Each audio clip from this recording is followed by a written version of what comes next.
আলহামদুলিল্লাহ, আমাদের পঞ্চম শ্রেণীর শিক্ষার্থীদের আরবি ক্যালিওগ্রাফি অঙ্কনে যারা পুরস্কার পেয়েছে তাদের পুরস্কার হাতে এবং তাদের নিজেদের ক্যালিওগ্রাফিগুলো হাতে নিয়ে দাঁড়িয়েছে। আমরা চেষ্টা করছি স্মৃতি ধরে রাখার জন্য।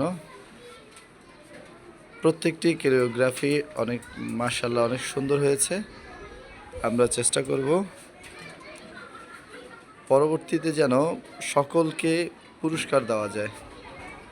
তাদের পঞ্চম শ্রেণীর শিক্ষার্থীদের প্রচেষ্টা এবং আগ্রহ দেখে আমরা মুগ্ধ হয়েছি। আপনারা সকলে দোয়া করবেন যেন তারা তাদের নিপুণতায় আরও মেধা বুদ্ধিতে ভরিয়ে দিতে পারে। মহান আল্লাহ তাআলা তাদের এই ক্যালিওগ্রাফিকে এবং প্রচেষ্টাকে কবুল করুক, আমিন। আপনারা সকলে পঞ্চম শ্রেণীর 2024 সালের পঞ্চম শ্রেণীর শিক্ষার্থীদের জন্য দোয়া করবেন। তারা যথেষ্ট মেধাবী, যথেষ্ট নম্রভদ্র। তারা যেন ষষ্ঠ শ্রেণীতে ভালো করে পরীক্ষায় অংশগ্রহণ করে ভালো করে রেজাল্ট অর্জন করতে পারে, সেই তৌফিক দান করুক, আমিন।